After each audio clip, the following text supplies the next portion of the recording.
Reviravolta em Vale Tudo, gente. Uma bomba ali nos bastidores em relação aos desfechos de alguns personagens que já começam a ser pensados, mas também já falando de mudanças no texto da novela em relação ao original. Polêmica mesmo, que vem tomando conta não só das redes sociais, mas ali dentro dos corredores da TV Globo. E a gente antecipa para vocês algumas informações, algumas decisões do Departamento de Teledramaturgia da TV Globo, junto com Manuela Dias e a equipe que contribui ali nos textos e nessa adaptação. Eu vou contar aqui para vocês sobre desfechos, sobre personagens, sobre mudanças e sobre questões também sociais que começam a entrar na pauta, que começam a ser discutidas, e também vou falar para vocês sobre a nova novela das 9, mas não é a próxima, Três Graças de Aguinaldo Silva, não. Eu tô falando já da que vem depois, porque termina Vale Tudo, vem Três Graças com Aguinaldo Silva e agora tem uma história já circulando e a gente vai antecipar para vocês aqui em primeira mão, que envolve Valcir Carrasco, que já está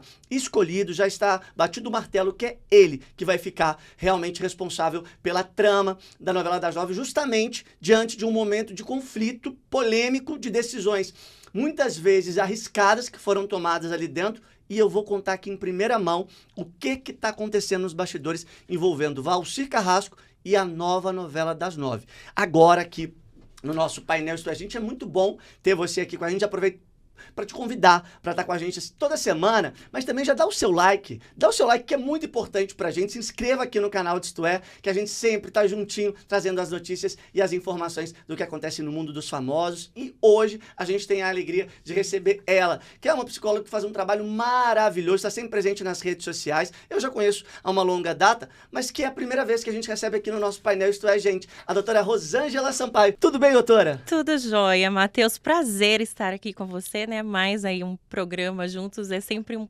prazer compartilhar contigo aí vários insights. Eu fiquei muito feliz que deu certo, que você aceitou. Hoje a gente vai fazer o nosso Divã da Fama. Para quem não sabe o que é, você vai ver que talvez aquela história da celebridade, a fofoca, tem, além de profundidade, pode ter conexão com a sua vida. E é isso que a gente vai fazer aqui hoje nesse bate-papo. Mas vamos começar falando de Vale Tudo, que realmente está bombando num aspecto, eu acho que por um lado muito bom, e por outro lado, às vezes, nem tão bom assim. Muita gente... Você assistiu Vale Tudo na primeira versão? Eu não assisti. Eu só assisti 3. Gostava da novela? Gostava. Tá assistindo essa versão nova? Não tô assistindo essa versão nova. Porque não te pegou, porque não conquistou, não tá dando tempo, você nem testou. Me conta, agora a doutora Rosângela não é a doutora Rosângela psicóloga. Eu quero saber da parte noveleira. Noveleira. Na verdade, o tempo. É o né? tempo. Eu sempre gostei de novela, né? Porque, na verdade, falando um pouquinho sobre o nosso dia a dia, a novela é o espelho do que a gente, na verdade, vive, né? É esse espelho. Então, tem muito do que a gente vive no dia a dia e muito também do que a gente tolera. Sim. Né? Eu penso que são esses dois pontos que a gente precisa avaliar, né? E eu vejo que a forma de fazer novela, claro, isso vem mudando com o decorrer dos anos, e claro que você tem que acompanhar o que está acontecendo, né? Então, quando a gente vê esse movimento, então é trazendo exatamente o que a gente está vivenciando agora e nos convidando, né, a pensar mais sobre isso, o que a gente está tolerando aí. Então, até pra a gente... Eu vou fazer a pergunta que talvez que muitos queiram fazer sobre Vale Tudo daqui a pouquinho para a doutora. Mas eu já vou começar com uma história que tá... E a gente vai falar de desdobramento aqui sobre essas novas decisões tomadas em relação à trama. E a gente já começa falando de Leila e Marco Aurélio. Né? A personagem, de alguma forma, acabou ganhando junto, o casal ganhou nuances mais humanas, né? Sim. A percepção que eu, pelo menos, venho acompanhando nas redes sociais é de que muita gente está falando essas camadas emocionais, né? Que antes me parece que não eram tão presentes.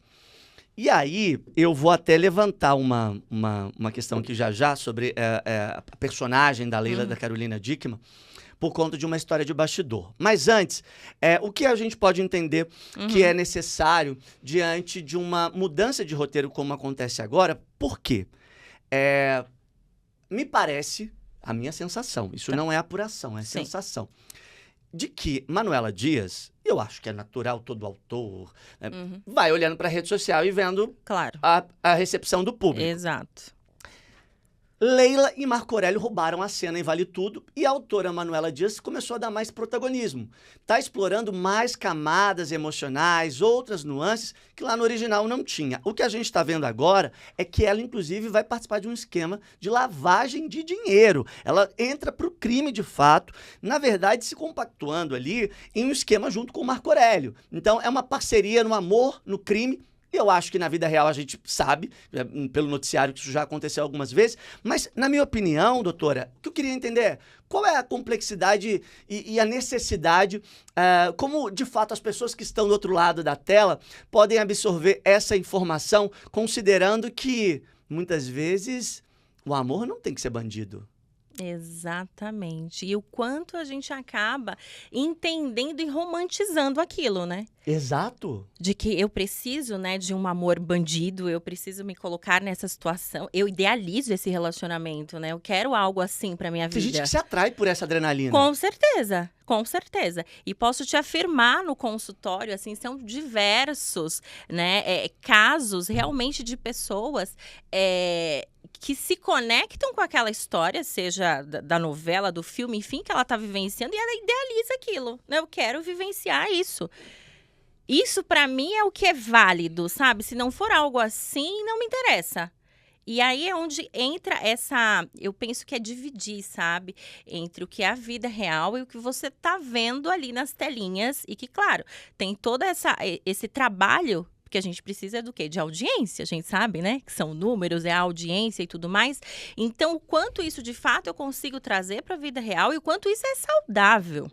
Mas tem uma discussão muito clara que eu vi em outras tramas que já passaram, não só no horário das 9, mas novelas atuais da Globo, que as pessoas questionam que as novelas estão muito realistas, que elas estão muito se apegando a situações que a sociedade vive, que a graça muitas vezes está no aspiracional, na ficção, de olhar para aquilo e falar, nossa, como deve ser interessante. É quase ir para o delírio da coisa, porque leva para um outro patamar. Ao mesmo tempo, a gente sabe que tem muito maluco aí que não vê simplesmente como ficção. Exatamente, porque a gente é atraído pela fantasia, né? Tem essa atração pela fantasia, pelo proibido. Será que pode, não pode? Será que eu também consigo fazer isso?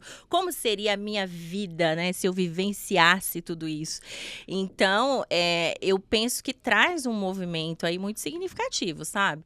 Dessa curiosidade. Uhum.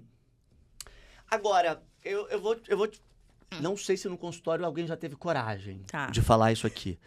Eu não sei, talvez até tenha. E não estou julgando. Não é julgamento, é só uma constatação se de fato existe ou não. Sim. Mas alguém que chega e fala assim, ô doutora, imagina só o papo... eu não sei se a doutora atende terapia de casal, faz casal, já atendeu? Já fiz muito casal. Tá. Sim. Então imagina só, tá a Leila de Vale Tudo, o Marco Aurélio na terapia de casal com a doutora e fala assim, doutora, a gente tem um problema de rico. Certo. Teve gente já que já falou que tem problema de rico? Sim, eu já tive pacientes que foram para terapia, nossa, mas eu tô vivenciando isso, mas eu acho que é tão fútil eu estar falando sobre isso. Então a pessoa vai com essa ideia. Tá, então existe a Leila da vida real e o Marco Aurélio também. Sim. Que eles precisam resolver um problema porque ela fala assim, que ela pergunta pra ele, né? Você tá precisando lavar dinheiro? É isso? Então a gente tem um problema bom. Então vai pra aquele lugar mesmo assim, cúmplices no amor, no crime. E aí a proposta vai ser ter a clínica, né? Sim. Que é mais voltada ali pra elite, Exato. né? Os procedimentos caros. Mas ali eles começam a montar um esquema que deve dar, sei lá, cerca de 600 mil reais por dia, pelo que tá circulando de informação de bastidor. Agora, o que eu quero dizer é, se a pessoa se coloca ali à disposição, ela tá provando amor, ou isso diz muito mais sobre a vulnerabilidade dela, ou mostra que também ela é tão mau caráter quanto? Como que a psicologia explica essa pessoa que olha para o parceiro, para a parceira e fala, tá bom, se é para cometer um crime, vamos junto? Eu costumo falar que os dispostos se atraem. Não tem nada isso de maravilhoso. oposto. São os dispostos que se atraem. É isso. Então... Maravilhoso, é muito bom. Isso é bom. Então, a gente pensar nesse relacionamento que tem sim a atração, o amor e tudo mais, mas também essa cumplicidade que seja nesse movimento, né, de fazer algo ilícito, né? Então, isso com certeza é construído ali dentro do casal. Até porque, se você está em um relacionamento, alguém chega pra você e te faz uma proposta que vai ferir os seus valores, você vai falar não. Não vou fazer ou não vou continuar essa relação, porque isso fere os meus valores. A partir do momento que você topou fazer aquilo, esse combinado, então os dispostos, eles estão completamente conectados ali. Mas nisso, uma dúvida. Quando essa pessoa é disposta, né? Quando esse disposto topa entrar na parada, participar do que seria ali algo ilegal, é uma prova de amor? Pode ser considerado prova de amor? Isso é, de fato, pro outro, ele olha e fala, nossa, essa pessoa me ama mesmo. Nossa, tá, então vale a pena eu insistir nessa relação. Existe essa parada falando de mente, na cabeça, vai passar essa ideia? Com certeza, com certeza. Eu convidei, ela topou, nossa, com certeza ela me ama. Eu sei que é algo errado, ilícito, mas ela está topando fazer, então e se a sim, pessoa ama. não topa, então se esse disposto a fazer a relação dar certo não topa fazer o que é ilegal, ou pelo menos moralmente não está de Sim, acordo, sim. de alguma forma aquela outra pessoa vai entender que ela não ama o suficiente. Pode entender, pode entender. Amor também tem a ver com isso, pensando aqui, nas nossas decisões todos Tá. os dias. Amor, escolhas, renúncias, né? Quero, não quero. Sim. Se a pessoa ama, às vezes ela vai passar por cima dos valores dela para topar, simplesmente para que a relação continue, não termine. Pode acontecer. Até porque aí é uma pessoa que está desconectada dela mesma, né? Dos valores dela, tá colocando isso na mão do outro. Então, tá, eu vou ser feliz se o relacionamento com essa pessoa der certo. Então, se ela tá falando que eu preciso fazer algo ilícito, por exemplo, eu vou fazer porque eu não quero perder ela. Tá. Ela é meu porto seguro, entende? Eu confesso que não me assusta, porque eu já escutei histórias, talvez em proporções menores, de pessoas até mais próximas, que às vezes, por amor, aceitam aquilo que você achava que é inimaginável. Exato, exato. E eu confesso que até eu, em relações que eu gostei muito, já refleti e falei, mas isso aqui eu não aceitaria numa outra situação, se alguém me falasse desse jeito, me contasse que fez. Mas pra essa pessoa aqui, parece que eu tô passando um pano. E o passar o pano, às vezes, vai te... Talvez você passe uma, duas, Sim. três, aí chega uma hora que você fala, não, Sim. tô sim. usando muito paninho. Não era pra Muito estar paninho. fingindo que tá tudo bem, porque não tá, às vezes não tá. Não né? tá, não tá. Mas aí é o processo de autoconhecimento e no dia a dia também a gente vai despertando para as coisas, né? Ah, eu pensava sobre isso ontem, hoje eu já mudei de opinião. Não Sim. sei, eu li alguma coisa, mudei de opinião. Eu vi ali um programa, mudei de opinião. Assisti um filme, mudei de opinião. Então, são vários insights que a gente tem no nosso dia a dia. E que, com certeza, nós acordamos todos os dias com novas percepções da vida, Sim. né? Agora, eu tenho uma dúvida em relação a uma questão que me parece que até interessante, já que a gente está falando de amor bandido, Sim. que é a relação da Maria de Fátima com o César em Vale Tudo, também me parece, até vendo os comentários e a reação do público, mais romântica, tá tudo um pouco mais envolvente do que a trama original. Pelo menos nos comentários eu tenho sentido isso. Essa coisa do interesse, da manipulação, era mais presente na primeira versão. Eu não sei se, de fato, essa abordagem que é mais suave, mais afetiva, ela provoca os debates necessários, ou se ela mais traz para aquele entendimento de que, os bandidos também amam, né?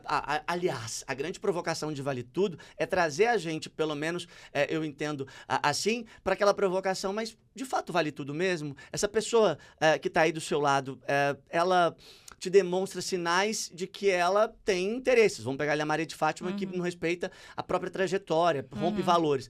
Mas quando você romantiza isso, de alguma forma, traz uma sedução para quem olha e fala assim, mas não é que tem um lado legal. A própria Odete, o pessoal já não tá conseguindo sentir tanta raiva. Fala, mas a Odete fala tanta coisa que eu penso, que eu sinto. O pessoal tá falando que essa Odete tá mais legal. Que a Manuela Dias tá um pouco mais atenta ao que a sociedade às vezes quer exacerbar e que não é tão vilanesco assim. E aí? E aí? E aí? E aí? É muito interessante ver essas nuances, né? Essas mudanças, mas é a gente pensar o quanto a gente acaba romantizando isso, do tipo, tá mais legal. Mas não deixa de ter um incentivo de algo que não é positivo, entende? O que eu tô falando? Tá mais legal. Eu acho que ela tá mais legal. Tá bom, mas não deixa de ser algo que traz um impacto negativo, entende? Que leva para esse movimento de que é certo fazer X, Y. Entende o que eu tô falando? Então, Mas isso pode afetar, a minha dúvida é, afeta de fato ali no comportamento a ponto desse telespectador, seja ele ainda em formação, talvez um adolescente ou um jovem adulto, dele olhar e achar que aquela romantização em cima do fato vai atribuir à personalidade dele algo essencial, ou até mesmo se ela vê um corte na rede social? Sim, aí nós temos duas coisas. Nós temos quem se comporta assim, se identifica. Então, olha só, eu sou assim, eu tô vendo isso na TV, então tá legal, normal, que eu posso seguir assim, fazendo isso, me comportando dessa maneira, ou seja, eu estou validando aquele comportamento, esse é um ponto. E a vulnerabilidade para aquelas pessoas que não têm isso definido, sabe? Sobre o que eu posso, como eu posso pegar isso aqui para me inspirar. Eu posso trazer isso para minha vida e isso pode vir a ser algo legal? Vou te dar um exemplo. Eu tive um paciente alguns anos atrás, adolescente, né? E que ele viu uns grupos na internet que incentivava o movimento de você falar grosso, de você brigar com seus pais, de você responder de forma ofensiva, porque você tinha que se colocar de uma forma dentro da sua casa para você ser visto e respeitado. Porque como adolescente, você não era visto, não era respeitado. Então, dentro daquilo, ele começou a assistir aqueles vídeos e repetir esses comportamentos. Entende? Porque se eu fizer isso aqui, eu vou passar por esse processo dessa validação. Então, eu vou ser mais reconhecido aqui dentro de casa e as pessoas vão me respeitar mais. E falando de adolescência, né? É uma fase que é muito desafiadora, né? Uau! Os pais é sempre um desafio. Eu tava falando isso com a menina que trabalha em casa, a filha da adolescente. Cara, é ter que contar até 100, né? É um teste pro pai, pra mãe. Pra mãe, Cara, é desafiador. E a influência hoje das redes sociais também. É por isso que eu também perguntei o quanto pode, de fato, pesar.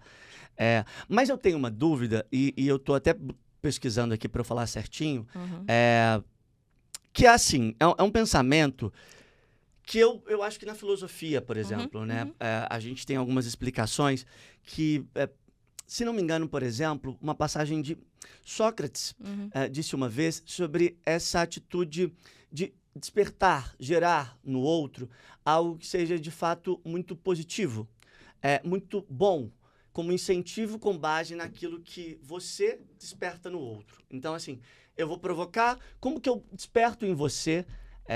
Esse pensamento de Sócrates diz, como que eu vou despertar em alguém aquilo que ela não tem? Né? Dentro da filosofia, o que a gente entende eu não posso obrigar alguém a gerar algo que ela não está, de fato, carregando. Então, será que essa conclusão, ou de fato, pelo menos o debate em relação ao que a novela Vale Tudo vem despertando em relação a essa romantização de Maria de Fátima, de César, de Odete Roitman, não é também um traço que a gente vem de uma sociedade também tão doente quanto lá atrás, mas com outros aspectos, e talvez a gente tenha se tornado mais tolerante para um tantão de coisa que antes o nosso país não era? Eu penso que sim. Estamos mais tolerantes e estamos falando também mais sobre tudo isso. Então, vamos pegar aí o exemplo. Na versão anterior, a gente não tinha, por exemplo, debates como esses. Sim. A gente falando sobre esses comportamentos, isso não era natural, né? Hoje é natural a gente sentar e conversar sobre isso. A mensagem que a novela, que o filme, enfim, está passando para a sociedade é o que nós estamos vivenciando e nós estamos trazendo esse alerta e o que a gente pode fazer para melhorar e o quanto isso acaba validando um comportamento já existente, porque é isso, é a fala que você trouxe. Como que eu vou despertar em você algo que não está em você? Que é a maiútica. Eu até busquei, porque basicamente o que Sócrates diz na filosofia. Sim. Não se pode dar luz ao que não se carrega. Então, se você tem aquilo ali para desfrutar que é algo bom, que vem do conhecimento, ok. Mas se você não tem... Não vai te impactar. Não vai te impactar.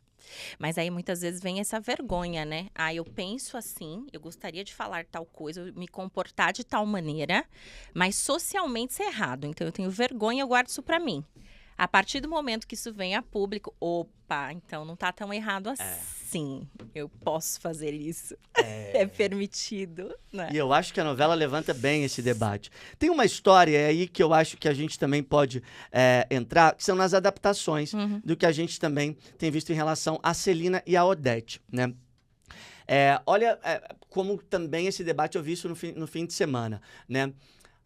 A nova Odete Roitman divide opiniões. E a nova Celina também. O que o pessoal está questionando, e eu vi isso nas redes sociais, são essas nuances de uma relação mais dúbia. O que eles demonstram é que a Celina, vivida pela talentosa Malu Gali, tem demonstrado uma espécie de fascínio, admiração e até uma dependência emocional da Odete. Quando, na época da versão original de Natalia Timber, vivendo a personagem, não era algo tão explícito assim. Essa aproximação desses traços mais afetivos vem colocando ela naquele lugar que não é, como era antes, só de uma solidão, mas de algo que é muito da manipulação. Tudo bem, relações assim podem existir, mas o quanto a gente consegue trazer para o olhar de hoje personagens, mulheres da vida real, que encaram em relações familiares ou até profissionais, essa dependência de quem é um pouco mais vilão, mais astuto em falar, de tomar frente. Porque a Odete de agora não é tão cruel, pelo menos o que eu vejo assim, como antes, mas ela só é talvez mais corajosa. Sabe aquela coisa que, eu não falo, mas eu tenho uma irmã que fala. Eu não falo, mas eu tenho aquela amiga que fala por mim. É uma dependência preocupante, né? Muito preocupante. E eu acho válido a gente entender também o quanto essa dependência, ela vem num papel de proteção. Eu não faço porque eu tenho alguém que pode falar e fazer por mim, né? E o quanto a gente vai minando muitas vezes e entendendo que isso, não, eu tenho alguém que cuida de mim, eu tenho alguém que me defende, então eu não preciso fazer isso. Não cresce, vira um eterno adolescente. Exatamente. Aí você fica a vida inteira na mão de outras pessoas, sabe? Quando você toma, né, as rédeas da sua vida, buscar essa autonomia se faz necessário, acho que em todas as relações, sabe? Sim. Eu penso que o relacionamento, independente de qual nível de relacionamento, mas tem que existir uma parceria onde ambos conseguem colocar ali os seus desejos, os seus pensamentos. Sim. Então, se, não, eu dependo que alguém faça por mim, que alguém me defenda, é uma dependência emocional e muito grave, inclusive. E a gente sabe que, infelizmente, no fim do dia, além de ser grave, em alguns momentos vai se tornando tóxica, né? Vai te consumindo em outros aspectos que às vezes te anula como ser humano, né? Exatamente. Vai te anulando como ser humano, vai te deixando incapaz. Você fala, eu não sou capaz de fazer isso, não sou capaz de tomar conta da minha própria vida. E aí você vai se perdendo. É por isso que muitas vezes no consultório é muito comum a pessoa chegar e falar, eu não sei quem sou eu, me perdi, né? E começar pelo básico. E às vezes é começar pelo básico mesmo. Eu tenho uma pergunta a fazer, eu não sei se tem resposta para ela certa ou errada, mas eu tenho que fazer para não carregar isso comigo. Uhum. A gente, às vezes tem essa... E eu comentei isso aqui porque as pessoas falam, as novelas estão muito realistas. Eu vou pegar o exemplo, eu acho que vamos voltar aqui nas últimas tramas. Acho que tivemos Mania de Você, veio Renascer. A novela de hoje, o pessoal reclama que está muito baseada na vida real. Uhum. Que eles sentem falta do delírio, da ficção, daquela coisa fantasiosa. Ao mesmo tempo, não sei se cabe para os dias de hoje a gente partir para esse mundo tão distante.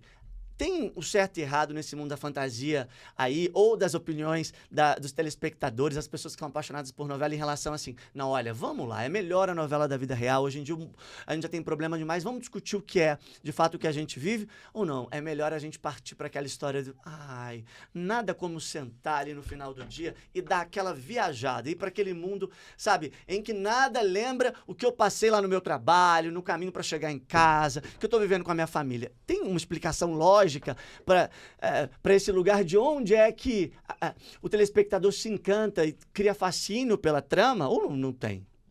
Eu penso que são perfis, sabe? Se a gente pensa nas novelas, de antigamente, tem umas assim que eu amava, por exemplo, e que hoje eu sinto falta, que eu não vejo as historinhas assim mais, sabe? Que você fala, ai, que fofo que era, né? E que você não vê mais. Então, eu acho que depende muito da identificação do público. Às vezes você vai se identificar por algo ali que tá presente no seu cotidiano, no seu dia a dia, e às vezes você quer sim um pouco de fantasia, você quer voltar lá, sentar e ver aquela história fofa, como se não, né? Aquilo não tivesse um problema e a gente não estivesse vivenciando isso. Mas então... a novela, se a pessoa está vivendo um problema lá e na vida real ela também vive, pode ajudar a resolver o problema dela do que ela se identifica? De alguma forma, esse espelho que ela provoca pode ser positivo? Pode ser positivo, como pode ser negativo também. Às vezes, no movimento da novela, você tem lá uma situação que se desenrola de uma forma positiva. De repente, a pessoa tem um problema e busca uma ajuda. Aham. Ela incentivou aquela pessoa que está em casa também a fazer isso. Tá, a história da pensão, por exemplo, foi legal. Muitas pessoas foram, né, viram na novela, foram lá se cadastrar. Ah, vou pedir a pensão, tem como pedir pela Exato, internet. Legal, exato. ok, incentivou o movimento. Um movimento. Agora, a gente vê o Amor Bandido, como a gente falou, de César, de Maria de Fátima. Tem a Odete ali mais queridinha hoje, as pessoas não acham tão vilanesca. Então, o que eu quero dizer é, a gente vai saber se pode ir mais para um lado ou para o outro, que é na análise, na terapia, procurando psicólogo, como jogando a cartinha para cima, escolhendo qual papel sai. Como é que faz, doutora? Como é que faz aí o jeito da doutora, né? Vamos lá. Que é buscar entender realmente, né? O que aquele paciente busca na terapia. Sabe o que é interessante, Matheus? Às vezes as pessoas acham que você só vai pra terapia resolver um problema. Às vezes a pessoa não vai pra terapia resolver um problema. Ela quer aceitar que ela é daquele jeito. E tá tudo bem mesmo? E tá tudo bem. É. Só que às vezes ela também não admite que ela só quer aceitar que ela é daquela maneira.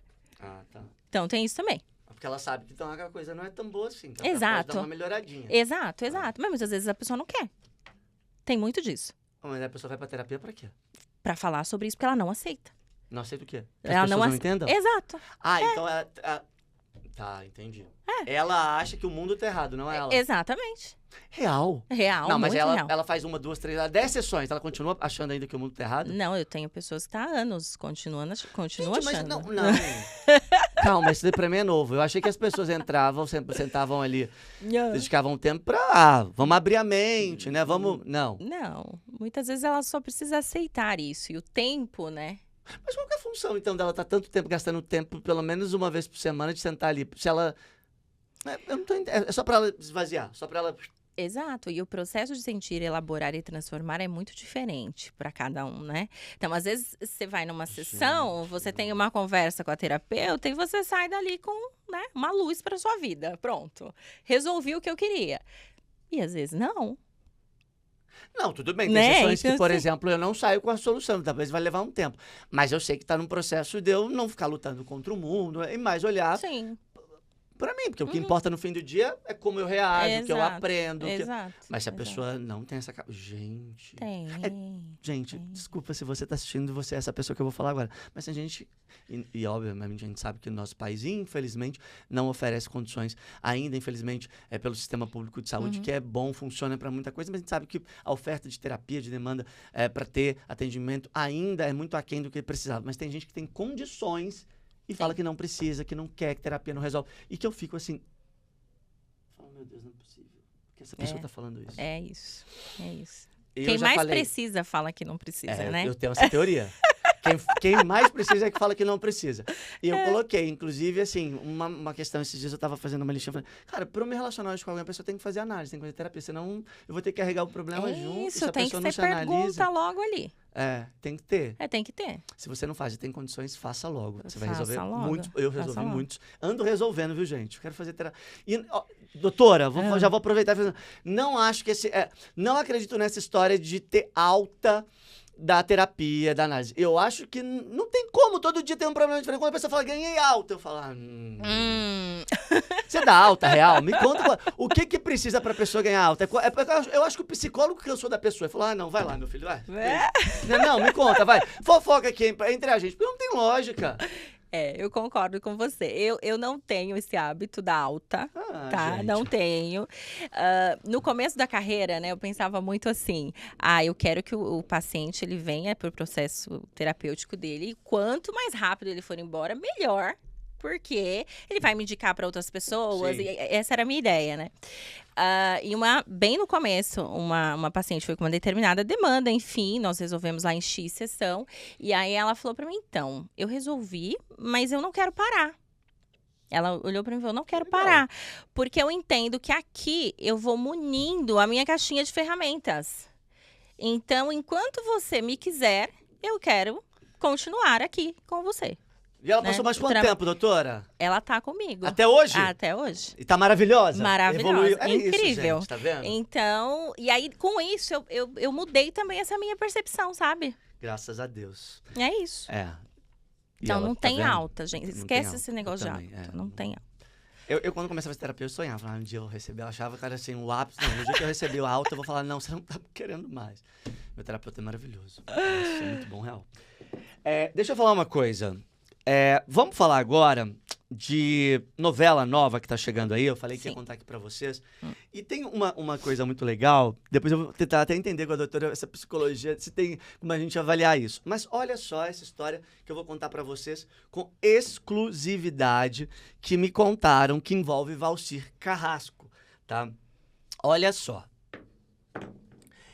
O Valcir Carrasco virou assunto nos corredores da Globo por conta de uma tecnologia chamada ChatGPT. Matheus, o que isso quer dizer? Sabe aquele prompt, aquele comandinho que você cria para repetir, né, formatos? Olha, tomem cuidado com isso, tá? Inclusive TV Globo, atenção, alerta. Por que estão falando isso em relação ao Valcir? Porque simplesmente, minha gente, a estreia da novela Eta Mundo Melhor, que é uma continuidade de Eta Mundo Bom, que foi um sucesso danado, né? Que entra no horário das 6 a partir de agora, tem ali a assinatura dos primeiros capítulos, o acompanhamento de Valcir. Mas a TV Globo prepara para lançar tramas curtinhas, de 30 minutos, no horário que já foi da Malhação, que agora vale a pena ver de novo, espécie de doramas, sabe? Que são aquelas tramas que fazem a história ser rapidamente contada, com envolvimento, tom emocional, romantismo. E aí Valcir também está assinando os primeiros capítulos, criou o formato. No primeiro momento, que a gente já sabe, é que já teria até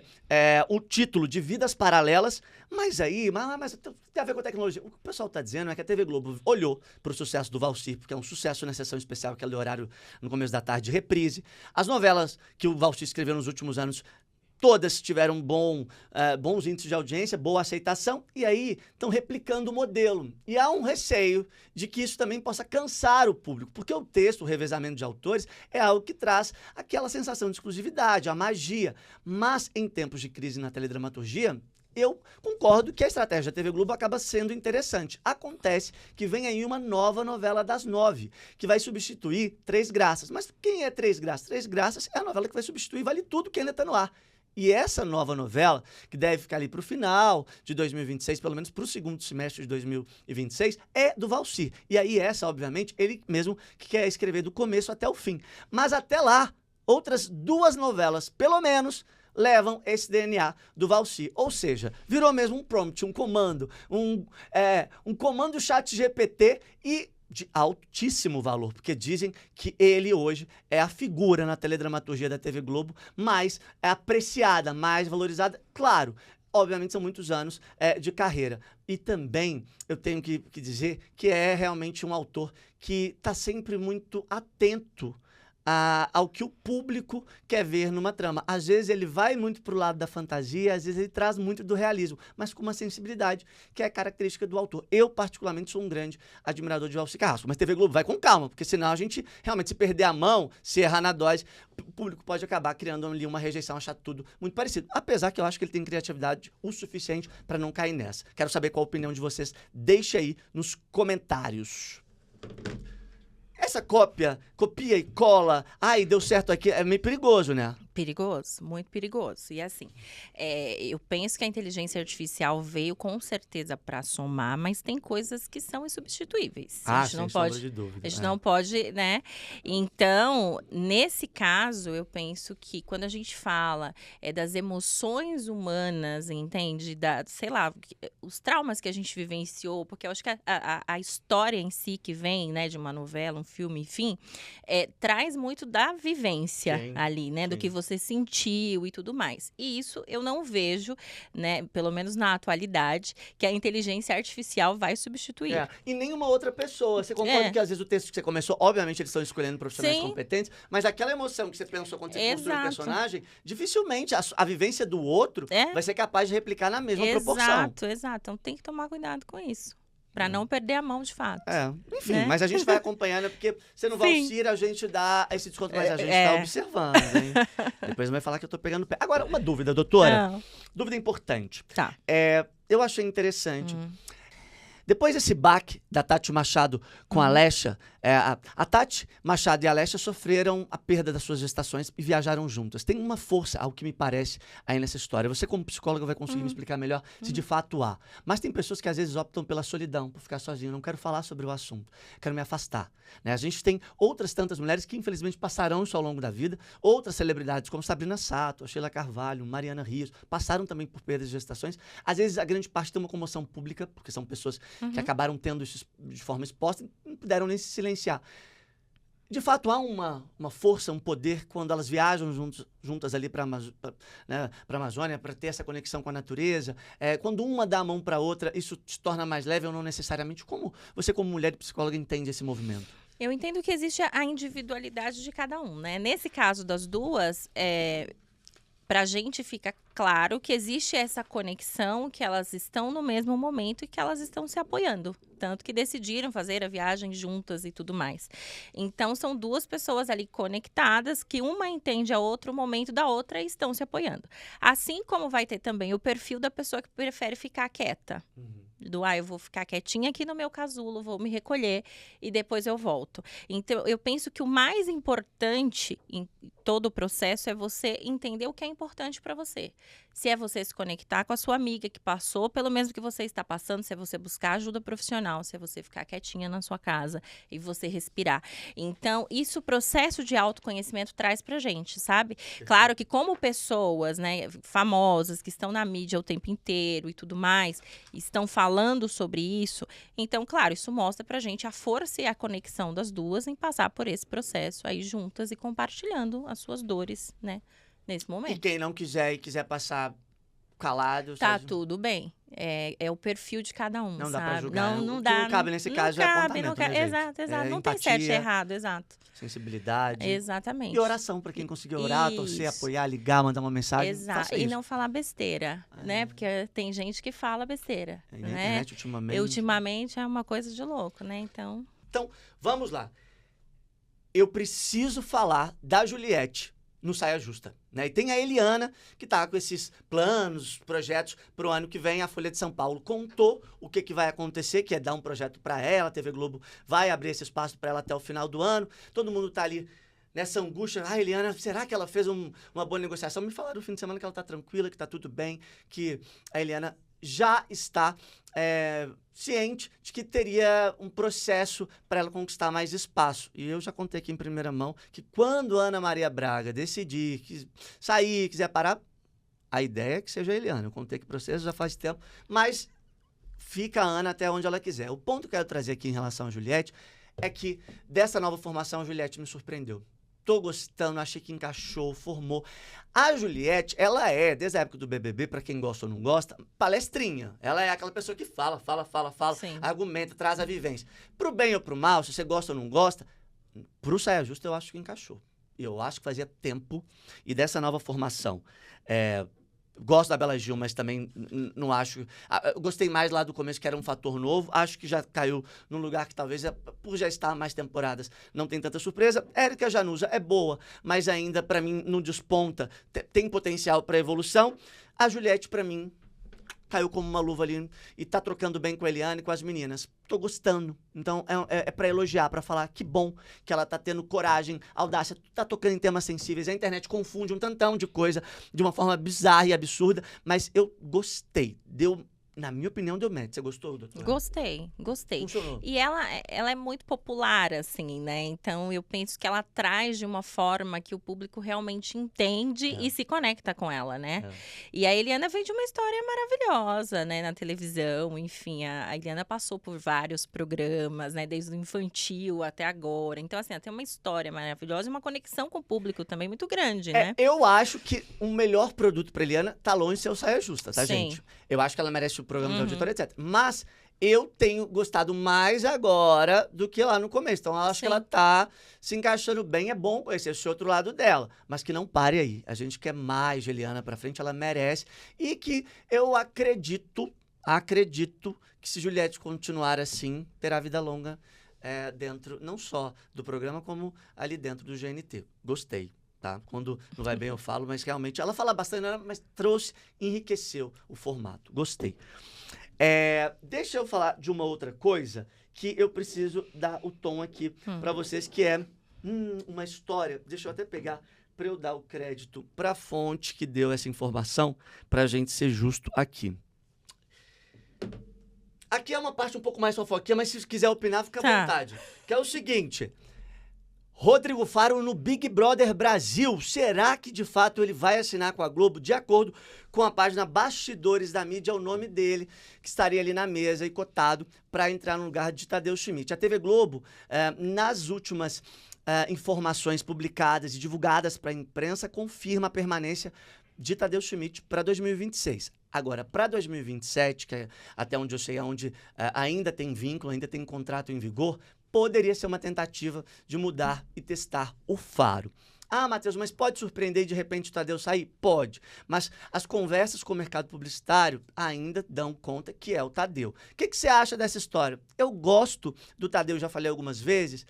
Eu acho ele um ótimo apresentador. É um cara que tem uma postura excelente, super querido. Eu falei da pesquisa que a Globo fez. Cara, é impressionante a aceitação que ele tem. Mas o Tadeu não é pro Big Brother. Que é uma pena. Eu poderia chegar aqui e falar, gente, funcionou, mas eu acho que não deu um match, aquele ritmo que a gente olha e fala assim, nossa, não é. Eu acho que o Tadeu merece um novo projeto. Acredito eu que a TV Globo vai saber explorar esse talento e essa credibilidade que ele tem. Agora, o Faro já apresentou a Fazenda de Verão, não sei se vocês lembram, que só teve uma edição. Eu acho que pode dar certo, eu acho que teria que ser avaliado com muito cuidado, porque me incomoda um pouco às vezes, eu senti o Faro um pouco exagerado, um pouco forçado. Eu acho que isso também pode ser um pouco penoso para um reality show, se ele não encontrar a dose. Matheus, gostei mais do Mion, do Marcos Mion, apresentando a Fazenda, do que o Rodrigo Faro. Se eu comparar um com o outro, e considerando que os dois estão nessa disputa, porque para mim o Mion não funcionou no Caldeirão, inclusive esse quadro dele, do coral, das vozes, foi muito criticado nas redes, eu concordo. Eu não sei o que estão fazendo com o Caldeirão, eu não sei o que estão deixando acontecer, perderam a mão, perderam o controle, e olha, assim, se eu tivesse no lugar da direção, aí sou eu, gente, opinião, meu lugar é esse é meu trabalho, eu aproveitaria o Mion, tá? No Big Brother, porque ele foi muito bem fazendo a Fazenda, tá? E o Faro merece uma oportunidade na Globo, mas eu não sei se seria no Big Brother Brasil o melhor lugar. Talvez, abrindo essa vaga no sábado à tarde, eles avaliem, porque dizem que também tem a Angélica na parada. Eu gostaria muito de ver a Angélica à tarde, muito, porque acho que ela faz muita falta na televisão. Talvez dividir o horário, né? A Angélica Faro, inclusive, tem uma história desde o passado, né? Como amigos, parceiros de televisão. Seria muito gostoso e dar o programa de domingo para Eliana, porque se a Eliana também tiver que entrar na briga, aí ficou difícil pro Faro, na minha opinião, tá? Então vamos aguardar os próximos capítulos dessa história. Acho que tem muita coisa aí para desenvolver desenvolver nesse segundo semestre, falando do ano que vem. Quero saber qual a opinião de vocês. Quem que você acha que tem que ir pro Big Brother, doutora? Agora, não é a psicóloga, é a telespectadora. Eu não sei se assiste Big Brother, já assistiu, não acompanha, me conta. Já assisti, não tenho acompanhado, mas já assisti, sim. Então, me conta. Eu sou da época do Bial, olha só. O Bial, mas o Bial, o meu também era. Mas olha, o Bial era muito bom, eu sempre gostei do Bial. Eu gostava, não é? muito. Eu também gostava, sim. Mas acho que ele não topa voltar. Sim. Não topa. Então, quem que você escolhe para apresentar o Big Brother, se você fosse... No momento, quem eu escolheria para o Big Brother? Quem você escolheria? É o Mion, né? Mion? É. Você gosta do Faro? Gosto do Faro também. Gosta da Eliana? Muito. Mas Eliana, vai falar da Eliana pro Big Brother? Não tem nada a ver, não, gente. Não. Eu pelo menos não acho, né? Eu também acho que não. É a minha opinião aqui, tipo, o pessoal daqui a pouco vai, ia ser bom uma mulher. Não, porque a Galisteu foi bem, mas eu acho que é uma outra parada, acho que não sei. Sim. Não faria esse teste, acho que tem outros projetos melhores pra Eliana. Então vamos lá, minha gente. Deixa eu falar o seguinte pra vocês. Hoje a gente tá fechando aqui essa edição do painel. Olha, o painel pode ser que a gente tá aí pensando em umas novidades. Em breve a gente conta aqui pra vocês. Vamos aguardar os próximos capítulos. Eu tô lançando aqui pra vocês ficarem curiosos. Obrigado pelo carinho, pela audiência toda semana. Dá like no vídeo. Doutora Rosângela, adorei que você veio participar, trazer esse Eu amei. olhar, essa reflexão, pra gente não ficar, pra você que é hate, que fica, mas muito tempo falando... Não é falando da vida dos outros, é também falando sobre você, sobre o que você pode aprender, refletir, pensar sobre o que está na novela, na rede social, na fofoca, no burburinho, mas que também diz muito sobre a nossa sociedade. Exatamente. O que a vida do outro fala também sobre a sua vida, né? Porque é isso, é esse espelho, é essa troca. Então, se nos incomoda, por que está incomodando? Será que você tem também um pouco disso aí em você? Né? Se te agrada, é porque também você tem um pouco disso em você. Então, eu penso que essa troca, né, essa reflexão, ela é muito positiva, né? E as novelas, os programas, enfim, a mídia, né, como um todo. Eu penso que tem essa contribuição de levar esses insights pra gente, né? Eu acho que muito legal você falar isso, porque esses dias eu até comentei que vou lançar um projeto novo, depois eu vou contar aqui pra vocês. Que eu encontrei uma definição, eu acho que dentre todas, eu tenho lido bastante sobre isso, tenho tentado me aprofundar, pra não ser só o fofoqueiro que vocês mandam hate falando que, fica falando da vida dos outros. Quem somos nós na fofoca dos outros? Exatamente. Porque a fofoca do outro, às vezes a gente é um personagem lá, ou a gente já viveu, a gente vai se comportar. Quem a gente é nessa fofoca do outro? Porque eu acho que a parada tem que ser mais provocativa, mais reflexiva, galera.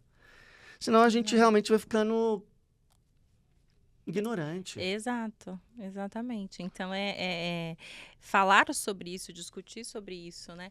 E entender essa ideia. A fofoca vem como uma forma pejorativa, né? A fofoca, Sim. né? Mas o quanto, de fato, dentro desse movimento, né, da fofoca, você descobre coisas novas, ou você, de repente, tem acesso ali a coisas que você nem imaginava que alguém pensava ao seu respeito, ou Sim. você resolve se posicionar de uma maneira... Perfeito. Não é? Então, a gente entender os dois lados dessa moeda, sabe? Quais são os ganhos, e não só olhar para o... isso é negativo. Não, negativo não. É a gente olhar o que traz também de positivo pra gente, de reflexão, sabe? Se isso está me incomodando, se isso está agregando. Por que eu tô aqui assistindo esse programa? Perfeito. Não é? Perfeitamente. Então, é pensar sobre isso. Você tá assistindo por quê? Vocês pensaram nisso? Tragam essa reflexão e comente aí, porque eu quero comentários de vocês contando pra gente. Foi uma alegria contar com a presença de vocês, doutora Rosângela. Muito obrigado. Obrigada a você. Espero você mais vezes aqui com a gente no painel. Obrigado pelo carinho. Que você quiser. Nas redes sociais, pra quem gostou e quer te acompanhar, como é que tá lá? Rosângela Sampaio Oficial. Rosângela Sampaio Oficial no Instagram. Siga e acompanhe. Isso aí. Você faz o atendimento também à distância, não é online? À distância online. Tenho atendido muitos pacientes fora do Brasil. É o meu maior público, na verdade, Olha. né? Brasileiras que estão fora. Então, hoje é só online mesmo, em alguns países e aqui também no Brasil. Então, você pode procurar lá na rede social. Vale Isso a pena... Conheço, não vou falar quanto tempo, senão vocês vão falar, nossa, vocês são velhos. Não, a gente é jovem. É que a gente começou cedo. A gente começou cedo. Tá? Mas acompanha, a gente já fez muita coisa legal. Eu fiquei muito feliz de te receber aqui hoje, porque eu acho que a missão do painel Isto é a Gente é informar, entreter e, claro, fazer a gente pensar e refletir mais sobre os assuntos que estão aí em alta na internet e também na televisão. Um beijo pra vocês, até semana que vem. Tchau, tchau. Obrigada, tchau, tchau.